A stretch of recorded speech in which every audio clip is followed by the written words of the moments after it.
Doctor, हाथ ऊपर करने में मुझे काफी दर्द होता है। कपड़े पहनने के वक्त हाथ पीछे भी नहीं जा पाता। दर्द की वजह से अब तो बालों में कंघी करना भी मुश्किल हो गया है।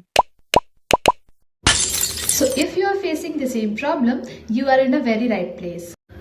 वीडियो को स्टार्ट करने से पहले आइए जानते हैं कि फ्रोजन शोल्डर हम कहेंगे किसे। तो अगर आपका शोल्डर, अगर आपका ये वाला जो एरिया है, अगर स्टिफ हो जाए, मूवमेंट ना हो, रिस्ट्रिक्ट हो जाए, यानी कि एक लेवल के बाद आप हाथ ऊपर उठा ही नहीं सकते हैं, तो इस कंडीशन को हम फ्रोजन शोल्डर बोलते हैं। ये जनरली हमारे शोल्डर जॉइंट में अगर किसी तरह का इन्फ्लेमेशन हो जाता है, फिब्रोसिस हो जाता है, इस कंडीशन को हम फ्रोजन शोल्डर बोलते हैं। किसी की बीमारी को ट्रीट करने का 3 एस्पेक्ट होता है। सबसे पहला एस्पेक्ट होता है diet, exercise and then lastly medicine. अगर आपका ये तीनों चीज प्रॉपर है तो आप किसी भी बीमारी को बहुत इजीली क्योर कर सकते हैं और बहुत ही परमानेंटली क्योर कर सकते हैं। तो डाइट की अगर हम बात करें तो डाइट में हम एंटी इन्फ्लामेटरी फ्रूट्स या फिर एंटी इन्फ्लामेटरी डाइट का इस्तेमाल कर सकते हैं। हम बात करें फ्रोजन शोल्डर की तो 3 एक्सरसाइज है जिसका इस्तेमाल आप कर सकते हैं। आइए फटाफट से स्टार्ट करते हैं मेडिसिन के बारे में। तो सबसे पहले मेडिसिन आपका है वो है रेस्टेक्स। रेस्टेक्स अगर आपको प्रिस्क्राइब करना है या फिर खुद भी लेना है तो आपको 2-3 चीजें ध्यान रखनी है।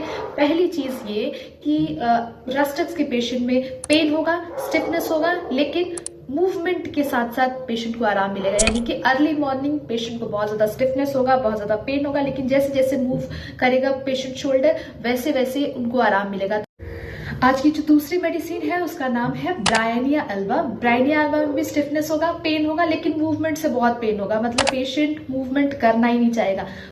हमारी जो थर्ड मेडिसिन है इसका नाम है फेरम मेटालिकम। फेरम मेटालिकम में भी पेन होगा, स्टिफनेस होगा, लेकिन पेशेंट बहुत वीक फील करेगा। यानी कि उसका जो पूरा हाथ होगा वो अलॉन्ग विथ शोल्डर, शोल्डर से लेके ये पूरा हैंड वाला एरिया बहुत स्टिफ फील होगा एंड बहुत वीक फील होगा। मतलब पेशेंट कुछ नहीं कर सकता अपने हाथ से। यहाँ स्टिफनेस होगा, इधर वीकनेस होगा। ठीक है, ध्यान रखना है, यहाँ स्टिफनेस, इधर वाले एरिया में पूरी वीकनेस, यानी कि कुछ होल्ड भी नहीं कर पाएगा। इस हाथ से प्रॉपरली होल्डिंग हो रही है, इस हाथ से प्रॉपर होल्ड नहीं हो पा रहा है।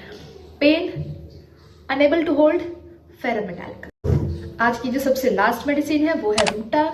रूटा इम्पॉर्टेंट, बहुत इंपॉर्टेंट है, इस चीज के लिए ध्यान रखिएगा। अभी कभी स्ट्रेन पड़ गया हो, हाथ पे किसी वजह से स्ट्रेन पड़ गया हो, जोर पड़ गया हो, यहाँ के लिगामेंट टियर हो गया, यानी कि लिगामेंट खिंच गया हो, लिगामेंट पे जोर पड़ गया हो, उसके बाद से कंटिन्यूअसली पेन है, शोल्डर में कंटिन्यूअस पेन है आफ्टर लिगामेंटल टियर, सिर्फ और सिर्फ एक मेडिसिन रूटा 200 में ले लीजिए, 3 बार कम से कम दिन भर में, एंड खत्म पेन।